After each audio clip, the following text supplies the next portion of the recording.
File का तुम्हारा बाल है जो उड़ जाएगा फुर करके। हाँ ये देखो उड़ गया। सर मोहन सर बसंत सर को आए दिन परेशान करते थे। साहब एक बार तो मोहन सर ने बसंत जी पर गर्म चाय भी फेंक दी थी।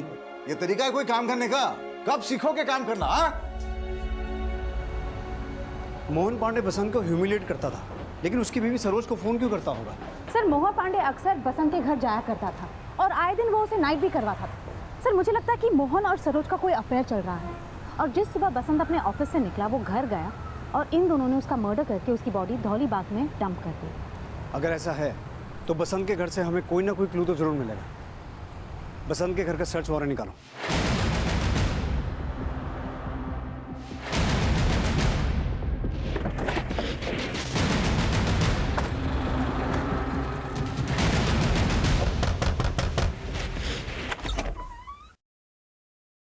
जी हमें आपके घर की तलाशी लेनी है।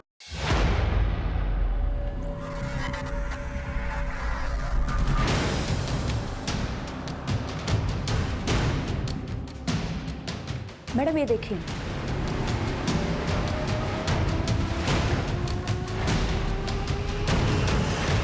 ये रोना धोना बंद करो और सीधा सीधा बताओ कि बसंत के साथ क्या किया तुमने। साहब हमने कुछ नहीं किया। तुमने कुछ नहीं किया है तो ये सब सामान तुम्हारे घर पे क्या कर रहा था? ये सब खेलने की चीजें हैं क्या? साहब दरअसल हम और बसंत जी हम दोनों आत्महत्या करना चाहते थे। आपको याद, हम कसम खाए थे साथ जिएंगे और साथ मरेंगे। आत्महत्या क्यों? उस मोहन पांडे से तंग आकर। मोहन पांडे से?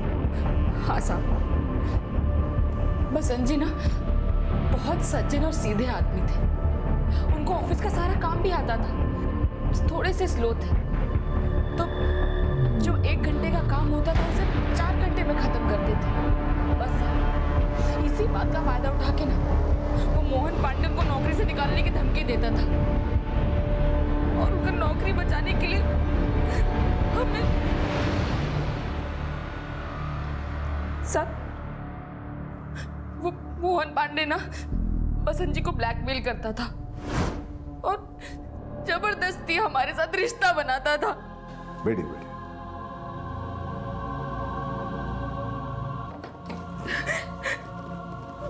सरोज जी अब रोइए मत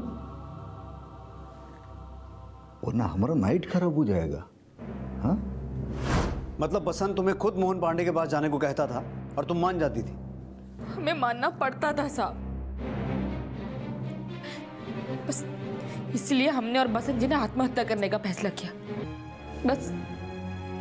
बस हमने इसीलिए आत्महत्या नहीं की। तुम दोनों आत्महत्या करने वाले थे तो फिर बसंत का मर्डर किसने किया होगा? वही मोहन पांडे किया होगा सर, क्योंकि उससे तंग आकर हमने ये शहर छोड़ने का फैसला कर लिया था। शहर छोड़कर जाने का फैसला कर लिया था लेकिन हमारे पास नहीं आए। सब आके क्या कहते, हमारी इज्जत का बात था। जिंदगी समझौतों से भरी होती है और अक्सर हमें खुशियों के लिए दर्द से समझौता करना पड़ता है, लेकिन समझौता करने और जुर्म के आगे घुटने टेक देने में फर्क होता है। यही फर्क सरोज भूल गई और उसकी मुश्किलें कम होने की बजाय और बढ़ती चली गई। सर मोहन पांडे का फोन काफी टाइम से बंद आ रहा है और आज वो अपने ऑफिस भी नहीं पहुंचा। उसकी बीवी ने हमें बताया कि वो कल रात से घर पे भी नहीं आया। उसकी बीवी से हमने उसके ड्राइवर का नंबर लिया तो ड्राइवर ने हमें बताया कि मोहन ने कल उसे जल्दी छुट्टी दे दी थी और वो खुद अपनी कार लेके चला गया। सर मुझे ऐसा लगता है कि बसंत की हत्या के बाद मोहन डर गया कि सरोज उसके बारे में सब कुछ सच बता देगी, इसलिए वो भाग गया। मोहन पांडे की कार का नंबर हर चेक पोस्ट पे भेजो और ये पता करो कि उसका फोन कब और कहां बंद हुआ था। तिवारी, मोहन के ड्राइवर को बुलाओ। सर। साहब कल हमारी बिटिया का जन्मदिन था, इसलिए हमने साहब से खुद छुट्टी मांगी थी। चल रीगल होटल चल। साहब कितना टाइम लगेगा साहब? हमको आज घर जल्दी पहुंचने का साहब। तू जा, हम गाड़ी लेके जाते। फिर साहब ने हमें छुट्टी दे दी और खुद गाड़ी लेके वहाँ से चले गए। तो कल तुम्हारे साहब रीगल होटल जाने वाले थे? हाँ साहब, वो तो अक्सर रीगल होटल जाते थे। रीगल होटल में किससे मिलते थे? साहब मिलते किसी से नहीं थे, वो तो बसंत जी की बीवी के साथ वहाँ जाते थे। तो कल बसंत जी की बीवी उनके साथ थी? नहीं सर, जब से बसंत साहब गायब हुए हैं उन्होंने वहाँ जाना ही छोड़ दिया है। लेकिन कल शायद मोहन सर ने कॉल करके सरोज जी को वहाँ बुलाया था। तो सरोज अपनी मर्जी से उनके साथ जाती थी? साहब वो तो पता नहीं, लेकिन मैंने सरोज मैडम को कई बार रोते हुए देखा था, पर मोहन सर उनको आंख दिखा के चुप करा देते थे। ठीक है, तुम जा सकते हो। सर संध्या, सरोज को बुलाओ। सर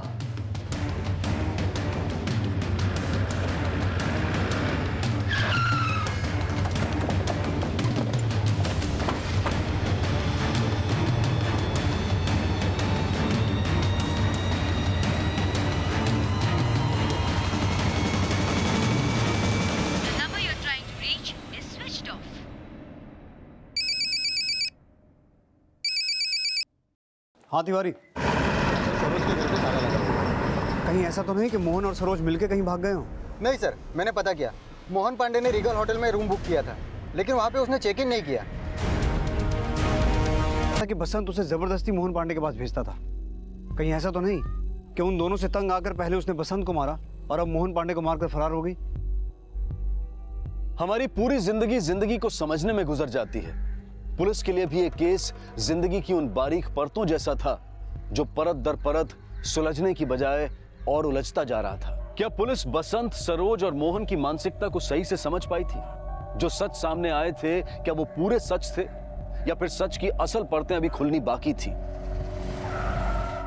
और जल्द ही सरोज से जुड़ी एक नई जानकारी सामने आई। कुछ दिनों से एक आदमी सरोज से मिलने यहाँ आ रहा था।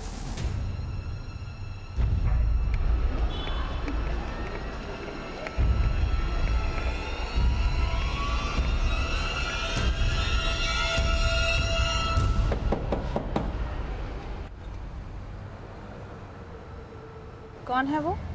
और सरोज का क्या लगता है? पता नहीं मैडम, पर हमने उसको यहाँ पहले कभी नहीं देखा। उसका स्केच बनवा सकते हो? सर ये देखिए, उस आदमी का स्केच तैयार हो गया है।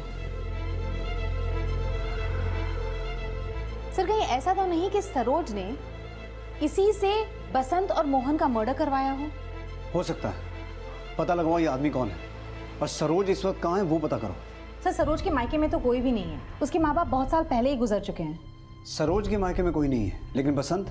सर बसंत के फादर का नाम शंकर त्रिपाठी था, लेकिन कुछ 6 साल पहले उनका देहांत हो चुका है। इलाहाबाद का एक एड्रेस मिला है, लेकिन वो घर भी बहुत साल पहले बिक चुका है। सर एक और बात पता चली है, बसंत त्रिपाठी शंकर त्रिपाठी का सगा बेटा नहीं था। शंकर त्रिपाठी ने बसंत को अडॉप्ट किया था। शंकर त्रिपाठी ने बसंत को अडॉप्ट किया था? लेकिन वो आदमी कौन था जो सरोज के घर के बाहर देखा गया? और सरोज कहाँ जा सकती है? सरोज लापता थी या किसी हादसे का शिकार थी, ये साफ नहीं था। वहीं उस आदमी की पहचान नहीं हो पाई थी जिसे सरोज के साथ देखा गया था। और सरोज तक पहुंचने के लिए जब उसके घर की छानबीन हुई तो पुलिस को एक लीड मिली। ये तो बसंत और सरोज का मैरिज सर्टिफिकेट है। रजिस्ट्रार ऑफिस से पता करो, शायद कोई क्लू मिले। सर बसंत और सरोज के मैरिज सर्टिफिकेट बनने के दौरान 2 विटनेस के सिग्नेचर थे। एक का नाम था नारायण त्रिपाठी और दूसरे का नाम था ब्रिजेश त्रिपाठी, और दोनों के एड्रेस बनारस के हैं। सरोज और बसंत दोनों के ही परिचित या रिश्तेदार नहीं थे, और सरोज तक पहुंचने के लिए पुलिस उन 2 विटनेसेस से मिलने बनारस पहुंची जिन्होंने बसंत और सरोज के मैरिज सर्टिफिकेट पर साइन किए थे। साहब नारायण त्रिपाठी जी का तो पिछले साल ही देहांत हो गया था। फिर उसके बाद उनका बड़ा बेटा ये घर बेच के चला गया। बड़ा बेटा कौन है? साहब ब्रिजेश त्रिपाठी। तो फिर छोटा बेटा कौन है? साहब बसंत त्रिपाठी। मतलब बसंत उनका सगा बेटा था? हाँ साहब, लेकिन बसंत ने नारायण और ब्रिजेश दोनों से एकदम से रिश्ता तोड़ दिया था। वो नारायण की मौत पे भी नहीं आया, और ब्रिजेश को शराब की लत थी, तो उसी के चलते पहले उसकी बीवी से छोड़ के चली गई। फिर उसके बाद में वो ये घर बेच के चला गया। कहाँ चला गया? साहब इतना तो नहीं मालूम, लेकिन हाँ उसकी बीवी यहीं रहती है, तो शायद उसको कुछ पता होगा। कहाँ रहती है? साहब यहीं भी रहती है, कुछ आधे किलोमीटर दूरी पर। हाँ सर, ब्रिजेश हमारा ही पति है, पर अब हम उसके साथ नहीं रहते। आप ब्रिजेश के छोटे भाई बसंत को जानती हैं? हाँ सर, जानते हैं। साहब उसने ना सबसे रिश्ता तोड़ दिया। हमारे ससुर जी को जब हार्ट अटैक हुआ था तो बाईपास सर्जरी के लिए बहुत खर्चा आ रहा था। ब्रिजेश ने बसंत से बार बार पैसे मांगे, लेकिन बसंत ने उसे एक ढेला नहीं दिया। आपके पास आपके पति ब्रिजेश की कोई फोटो है? हाँ साहब, हम अभी लाते हैं। साहब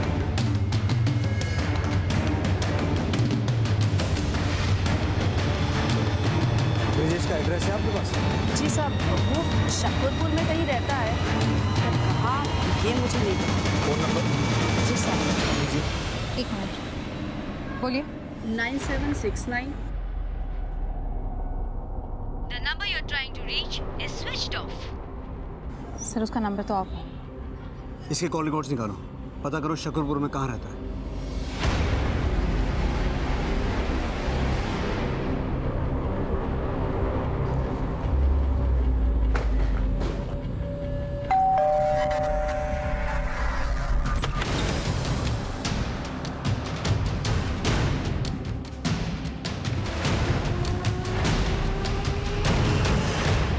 साहब, ब्रजेश भैया ही हमें यहाँ लेकर आए।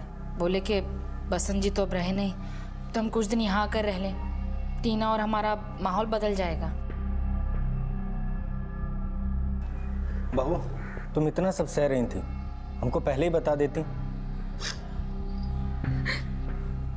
रो मत बहू, यहाँ रहो आराम से, हम हैं तुम्हारे साथ। ब्रजेश है कहाँ? जिस दिन हमको यहाँ लाए उसी दिन हमारा फ़ोन बिगड़ गया। बोले कि ठीक करवा कर लाता हूँ, फिर पता नहीं कहाँ गायब हो गए। साहब, हम तो खुद यहाँ आकर फंस गए हैं। अपना फोन बंद होने का अच्छा एक्सक्यूज दिया तुमने। क्या मतलब? आप हम पे शक कर रहे हैं? हाँ, तुम गायब हुई और वहां हमें मोहन पांडे की लाश मिली। मोहन पांडे मर गया? सरोज, ज्यादा चालाक मत बनो, तुम ही ने मारा उसे और यहाँ आकर छुप के बैठी हो। साहब, अगर हमें उसे मारना होता ना तो उसी दिन मार दिए होते जिस दिन उसने हमें पहली बार छुआ था। जिस दिन वो मरा, उसने मरने से पहले तुम्हें फोन किया था। क्या बात हुई थी तुम्हारी? साहब, हम आपको कितनी बार बताए हैं कि वो हमको परेशान किया करता था और उस दिन भी अपने पास बुला रहा था। हम बस गुस्से में फ़ोन काट दिए। शंकर त्रिपाठी को जानती हो? जी हाँ, वो बसंत जी के बाबूजी थे। लेकिन ब्रजेश तो नारायण त्रिपाठी का बेटा है। जी, बसंत जी बताए थे हमें। शंकर बाबूजी और नारायण बाबूजी बहुत अच्छे दोस्त थे। शंकर बाबूजी की कोई संतान नहीं थी तो उन्होंने बसंत जी को गोद ले लिया था। पुलिस सरोज को शक के दायरे से बाहर नहीं रख पा रही थी। वहीं बसंत के भाई ब्रजेश की तलाश भी जारी थी, जिसके लिए उसके कॉल रिकॉर्ड्स और बसंत की हत्या वाली जगह का डंप डेटा भी स्टडी किया जा रहा था। पुलिस ब्रजेश की शराब की लत से अवगत थी, इसलिए शहर के उन सभी ठिकानों पर नजर जमाए हुए थी जहां ब्रजेश मिल सकता था, और जल्दी ही उनकी तलाश खत्म हो गई। साहब, हमारा यकीन कीजिए, हमने किसी को नहीं मारा साहब। जिस दिन बसंत मरा उस दिन तू बनारस से इलाहाबाद आया था। तूने सिर्फ बसंत को ही नहीं, मोहन पांडे को भी मारा। जिस जगह मोहन पांडे की लाश मिली थी, तेरा फोन उसी जगह पे एक्टिव था। ये देख। हमने मारा मोहन पांडे को, हमने मारा मोहन पांडे को, क्योंकि उसने हमारे छोटे भाई की बीवी की इज्जत पर हाथ डाला था, इसलिए हमने मारा उसको।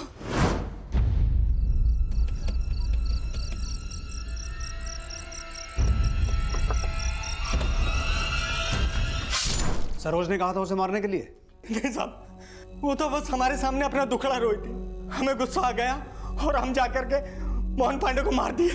हमने सुना है बसंत ने तेरे साथ रिश्ता तोड़ दिया था, और पिता नारायण त्रिपाठी से भी। नहीं साहब, वो बस हमारी आदतों से परेशान थे, लेकिन बाबूजी के साथ उनको किसी तरह की कोई परेशानी नहीं थी। बसंत को शंकर त्रिपाठी ने अडॉप्ट क्यों किया था? उनका शादी नहीं हुआ था और उनके आगे पीछे भी कोई नहीं था।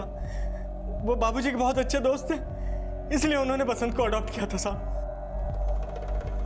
ब्रजेश ने स्वीकार कर लिया था कि मोहन पांडे की हत्या उसने की थी, लेकिन बसंत की हत्या का केस अब भी अनसॉल्व था। 1 महीने से ज्यादा गुजर चुका था और इसी दौरान सरोज से जुड़ी एक नई जानकारी सामने आई। सर, पता चला है सरोज को बसंत की जगह विभाग में जॉब दे दी गई। उसकी जॉब लगवाने में मोहन पांडे का ही हाथ था। उसके स्पेशल रिकमेंडेशन पे ही उसको बसंत की जगह जॉब देने की अर्जी भेजी गई।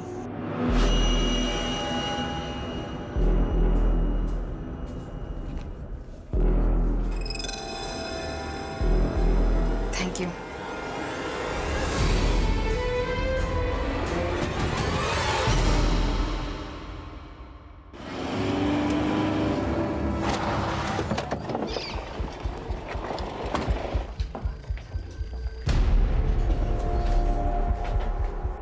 साहब, बसंत जी की मौत का दुख मनाते रहने से टीना का पेट तो नहीं भर पाएगा ना, इसीलिए हमने ये नौकरी ज्वाइन की। लेकिन हमने सुना है कि ये नौकरी दिलवाने में मोहन पांडे ने आपकी बहुत मदद की थी।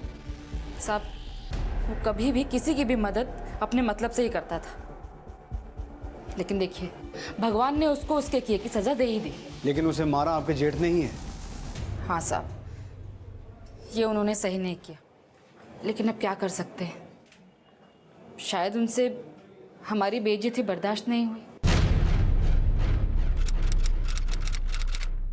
सर पता चला है सरोज की तरह मोहन पांडे की बीवी माया को भी मोहन पांडे की जगह नौकरी मिल गई है।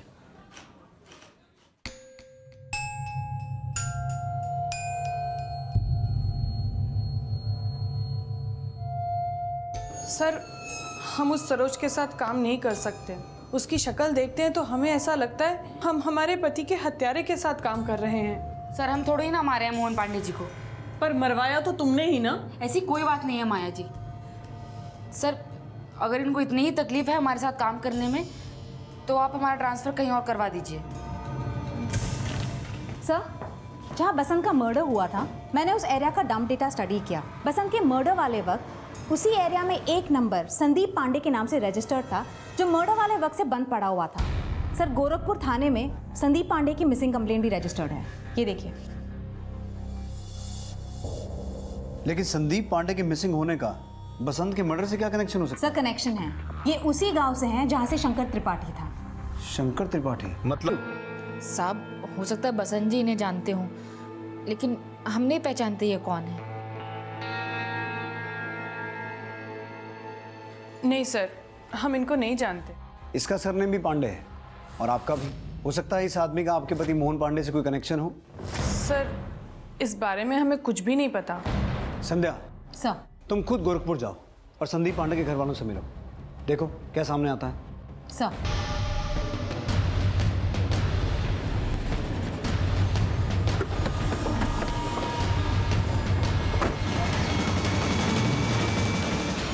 संदीप पांडे हमारा ही बेटा है। 2 महीने पहले ही वो इलाहाबाद गया था और एक दिन अचानक से गायब हो गया। वो इलाहाबाद किस काम से गया था? वो नौकरी ढूंढने के लिए गया था। इलाहाबाद में हमारा मुँह बोला भाई रहता था। संदीप तो वहीं जा रहा था, पर हमने बोला अपने मामा से भी मिल लेना। लेकिन जब वो गया, उसके मामा गुजर चुके थे। आपके इस मुँह बोले भाई का नाम क्या था? शंकर त्रिपाठी। शंकर त्रिपाठी अगर संदीप पांडे का मामा है तो बसंत भी उसको जानता होगा, लेकिन सरोज ने उसे आइडेंटिफाई नहीं किया। लेकिन सर, बसंत के मर्डर वाली जगह पे संदीप पांडे का फोन बंद होना ये कोई इत्तेफाक की बात नहीं हो सकती।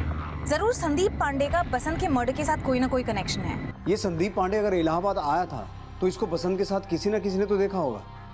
बसंत के आस पड़ोस, ऑफिस, सब जगह इसके बारे में पूछताछ करो। Okay sir.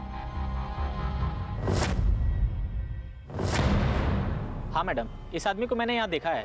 हमारे यहाँ चाय पीने आता था। और इस आदमी के साथ ये आदमी होता था? नहीं मैडम, इतना ध्यान नहीं दिया।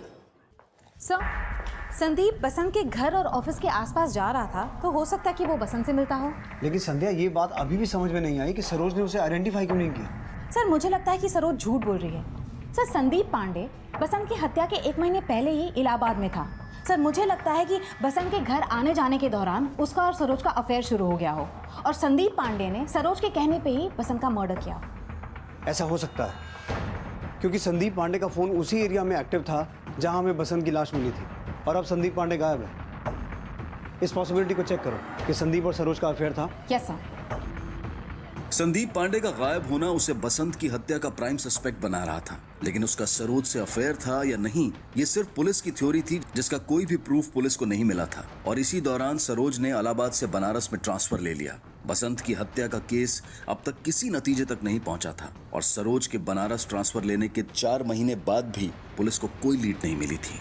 बसंत की हत्या हुए 4 महीने हो चुके हैं और संदीप पांडे कहाँ गायब है इसका कोई क्लू नहीं मिला अभी तक। और सर, सरोज का संदीप पांडे से कोई कनेक्शन होगा, इसका भी तो कोई लीड नहीं मिला है। संध्या, हो सकता है इस केस में हमसे कुछ चूक हुई हो। बनारस चलने की तैयारी करो, सरोज से एक बार दोबारा मिलते हैं। Yes sir.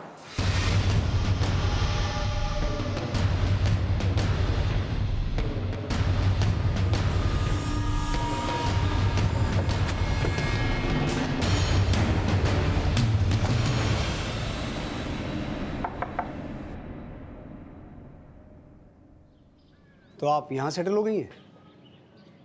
जी हाँ, वो क्या है ना, इलाहाबाद छोड़ने का मन तो नहीं था, लेकिन मोहन पांडे जी की बीवी को हमसे बहुत तकलीफ थी। बात बात पे हमें नीचे दिखाती थी। दरअसल हम यहाँ किसी दूसरे केस के सिलसिले में आए थे, तो हमने सोचा आपको इन्फॉर्म कर दें कि हमने आपके पति बसंत त्रिपाठी का केस सॉल्व कर लिया है। सॉल्व कर दिया? जी, आपके पति का मर्डर संदीप पांडे ने किया था। उसने अपना जुर्म कबूल किया है। संदीप पांडे? आखिर क्या दुश्मनी थी संदीप की बसंत जी से? बसंत जी ने क्या बिगाड़ा था उसका? क्यों मार दिया उन्हें? हम कोशिश करेंगे उसे कड़ी से कड़ी सजा दिलवाएं।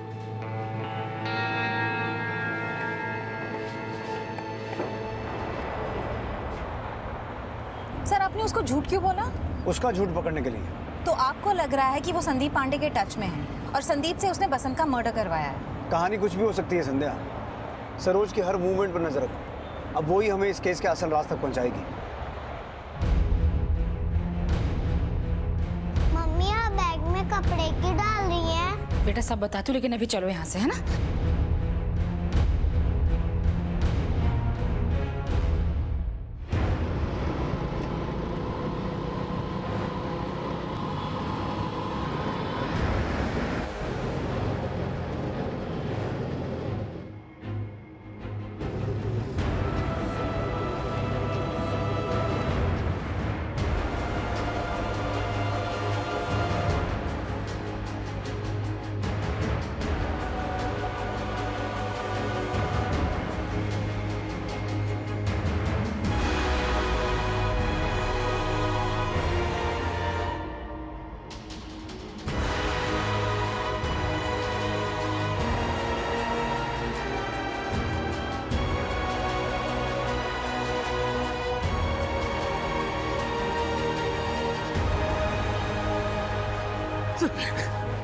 लेके जाओ। अपने फरेब का नकाब खुद उतारोगे या हम तुम्हारी खाल उतारें? साहब, हमारे बाबूजी नारायण त्रिपाठी हमको निकम्मा समझते थे साहब, और हमें कोई नौकरी भी नहीं मिल रही थी। उनके एक दोस्त शंकर त्रिपाठी, उनका हमारे घर में आना जाना था। वो विभाग में नौकरी करते थे और उनका कोई आगे पीछे भी नहीं था साहब। तो शंकर त्रिपाठी को तूने मारा? हाँ साहब, उनको अस्थमा की बीमारी थी साहब, तो हमने उनको अस्थमा का अटैक दिलवा दिया और एडॉप्शन के फेक बैक डेटेड डॉक्यूमेंट्स बनवा लिए। उनका कानूनी बेटा होने के नाते उनकी मौत के बाद हमें उनकी जगह विभाग में नौकरी मिली साहब। सब ठीक चल रहा था साहब। थोड़े टाइम पहले ये संदीप पांडे, इसको हमारे फर्जीवाड़े का पता चल गया। हमको अपने मामा की कुर्सी पे बैठा देख इंक्वायरी बिठाने का धमकी देने लगा और जाके मोहन पांडे से मिल गया। मोहन पांडे पता नहीं संदीप को का कह के भेज दिया और उसकी जगह मोहन पांडे उसी बात पर हमको धमकी देने लगा, ब्लैकमेल करने लगा सब। हमारी सरोज के साथ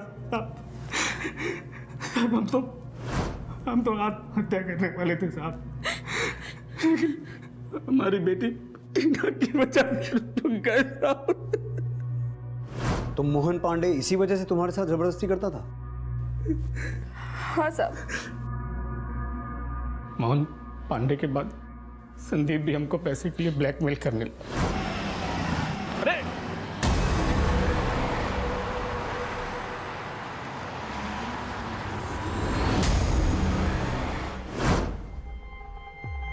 एक तरफ मोहन और दूसरी तरफ संदीप। तो साहब हम संदीप का मर्डर करके खुद की हत्या का प्लान बना लिया। हमने सोचा था कि इनकी जगह नौकरी लेके जल्द से जल्द यहाँ से ट्रांसफर ले लेंगे, लेकिन वो मोहन पांडे, वो हमारा पीछा ही नहीं छोड़ता था। और इसीलिए तुमने ब्रिजेश को भड़काया कि वो मोहन पांडे का खून कर दे। भैया, वो मोहन पांडे हमको कहीं का नहीं छोड़ा और हमको पता है कि बसंत जी को भी ना उसी ने मारा है। भैया, हमारे पास जितना भी गहना जेवर रुपया पैसा है ना, हम सब आपको दे देंगे, लेकिन हमें उस यमदूत से छुटकारा चाहिए भैया। उस यमदूत को नरक पहुंचा दीजिए भैया। और ब्रिजेश भैया हमारे भड़काने पे जाकर मोहन को सचमुच मार दिए। साहब, सरोज जी का कोई गलती नहीं है साहब, इनको हम ही कहे थे वो सब करने के लिए। हाँ साहब, ये हमारे पति हैं, इनकी हर बात मानना हमारा फर्ज है। तुम फर्ज नहीं निभा रही थी, तुम अपराध कर रही थी। पत्नी होने का ये मतलब नहीं है कि पति जो भी कहे बिना सोचे समझे उसमें हाँ में हाँ मिलाकर अपराध के भागीदार बन जाओ। एक रहम कीजिएगा साहब, सरोज जी को छोड़ दीजिए साहब। वो कहा कि अगर ये भी जेल में चली गई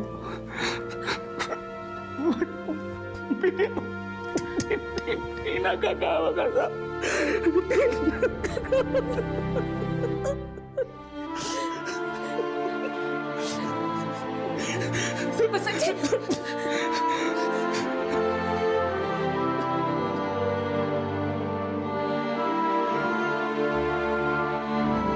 माना कि हम खाली हाथ आते हैं और खाली हाथ जाते हैं, लेकिन अपने पीछे अपने कर्मों के निशान जरूर छोड़ जाते हैं, और जिसका सबसे ज्यादा असर हमारे अपनों की जिंदगी पर पड़ता है। गवर्नमेंट स्कीम का गलत फायदा उठाकर बसंत ने नौकरी तो हासिल कर ली, लेकिन कहते हैं ना कि गलतियों की सुधरने की गुंजाइश होती है, लेकिन अपराध ना तो सुधारा जा सकता है और ना ही छिपाया जा सकता है।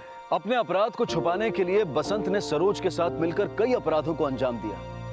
जिस परिवार के भविष्य को बनाने के लिए उसने ये कदम उठाया, वो परिवार ही उजड़ गया, और इस सब का सबसे बुरा असर पड़ा उनकी निर्दोष बेटी टीना की जिंदगी पर। हम सब ये उम्मीद करते हैं कि टीना का भविष्य अपने माता पिता की नियति से बिल्कुल विपरीत उज्जवल बने। इसी विचार के साथ अब मैं अनूप सोनी आपसे विदा लेता हूं। फिर मुलाकात होगी अगले एपिसोड में एक और चौंका देने वाले केस के साथ। तब तक अपना और अपने परिवार का ख्याल रखें और देखते रहें क्राइम पेट्रोल डायल 100 1 को सीख हम सबको। जय हिंद।